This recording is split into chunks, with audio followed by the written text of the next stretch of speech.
Atlantic महासागर में जमी हुई बर्फ बहुत तेजी से पिघल रही है। दुनिया भर में जंगल आग में भस्म हो रहे हैं। समुद्र का बढ़ता हुआ जल स्तर आने वाले समय में कई शहरों को निगल सकता है। कहीं सूखा है तो कहीं आए दिन बाढ़ और तूफान आ रहे हैं। हालात बहुत खराब है। करोड़ों जिंदगी दांव पर लगी हुई है। समस्या बहुत गंभीर है। लेकिन ये नौबत क्यों आई? जलवायु परिवर्तन आखिर क्या है कि हर तरफ इतनी चर्चा हो रही है? आइए जानते हैं। जलवायु परिवर्तन या फिर कहे क्लाइमेट चेंज का मतलब पृथ्वी के औसत तापमान में हो रहे वृद्धि से है। लेकिन ये वृद्धि क्यों हो रहे हैं? ये तो आप जानते ही हो कि पृथ्वी को प्रकाश और गर्मी सूरज से मिलती है।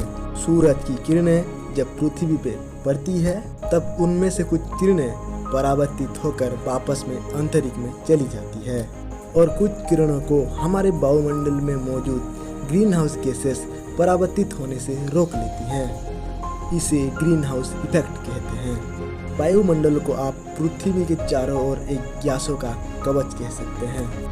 सूरज की इस गर्मी को वायुमंडल में मौजूद ग्रीन हाउस गैसेस परावर्तित होने से रोक लेती हैं। उसी से पृथ्वी में जीवन संभव हो पाता है।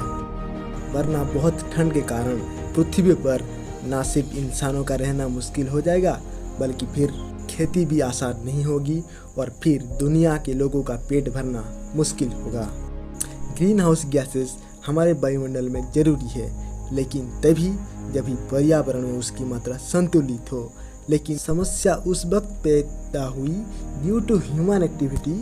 कार्बन डाइऑक्साइड यानी कि CO2 और मीथेन जैसी ग्रीन हाउस गैसेस पर्यावरण में बढ़ने लगे और जब ग्रीन हाउस गैसेस पर्यावरण में बढ़ी तो वे सूरज की ज़्यादा गर्मी को सोखने लगे और इस तरह पृथ्वी का तापमान बढ़ने लगा और यहीं से जलवायु परिवर्तन यानी क्लाइमेट चेंज की समस्या शुरू हुई। 6 मुख्य ग्रीन हाउस गैसों में जलवाष्प, कार्बन डाइऑक्साइड यानी CO2, methane, ozone, nitrogen oxide और क्लोरोफ्लोरोकार्बन शामिल है। इनमें सबसे खतरनाक कार्बन डाइऑक्साइड ही है जो लंबे समय तक पर्यावरण में रहता है।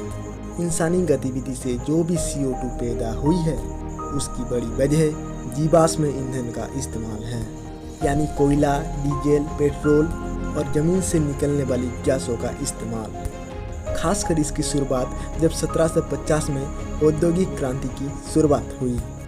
तब से अब तक हमारे पर्यावरण में CO2 की मात्रा 30% बढ़ गई है। जितना CO2 अभी हमारे पृथ्वी के पर्यावरण में है उतना पृथ्वी के 8 साल के इतिहास में कभी नहीं रहा।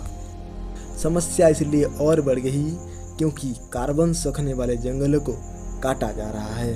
कई रिसर्च बताती है कि 1850 से लेकर इस सदी के आखिर तक पृथ्वी के तापमान पे 1.5 डिग्री सेल्सियस का बदलाव हो सकता है। अगर ये बदलाव 2 डिग्री सेल्सियस का हो गया तो हम बर्बादी के कगार पर पहुंच सकते हैं। तापमान बढ़ने की नतीजा है कि अटलांटिक महासागर की बर्फ तेजी से पिघल रही है। इसका सीधा असर समुद्र के बढ़ते जल स्तर के तौर पर हम देख रहे हैं। 2005 से लेकर 2020 के बीच समुद्र के जल स्तर में 3.6 मिलीमीटर की वृद्धि हुई है। अगर ये यूं ही बढ़ता रहा दुनिया के कई देश और बड़े शहर समुद्र में समा सकते हैं। बढ़ते तापमान के वजह से मौसम में बदलाव आ रहे हैं। कभी अपने साथ सूखा, बेमौसम बारिश, बाढ़ और तूफान ला रहे हैं। वैज्ञानिक कहते हैं कि अगर तापमान 1.5 डिग्री से बढ़ गया तो ये बहुत खतरनाक होगा। पर्यावरण कार्यकर्ता के ये आरोप है कि पर्यावरण को बचाने के लिए जितनी गंभीरता और पक्के इरादों की जरूरत है वो अब भी दुनिया भर की सरकारों में नहीं दिखता और इसीलिए बड़ों के साथ साथ अब बच्चे भी सड़क पे उतर रहे हैं और जलवायु संरक्षण के लिए कड़े कदमों का मांग कर रहे हैं। तो अब सवाल ये है कि हम क्या कर सकते हैं? हम बहुत कुछ कर सकते हैं। कार और बाइक की जगह हम साइकिल इस्तेमाल कर सकते हैं। विमान की जगह ट्रेन से चलें। पब्लिक ट्रांसपोर्ट का ज़्यादा से ज़्यादा इस्तेमाल करें। इसके बारे में ज़्यादा से ज़्यादा लोगों को जागरूक करें। ज़्यादा से ज़्यादा पेड़ लगाएं और हो सकता है तो हम अपनी सब्जी भी खुद उगाएं। यकीन मानिए हमारे इन छोटे छोटे प्रयासों से हम पृथ्वी के बड़े समस्या से निपट सकते हैं। अच्छा सुनो, चैनल को सब्सक्राइब करो, उसके बाद घंटी बजा देना ताकि अगली वीडियो आपसे मिस ना हो पाए। Thank you.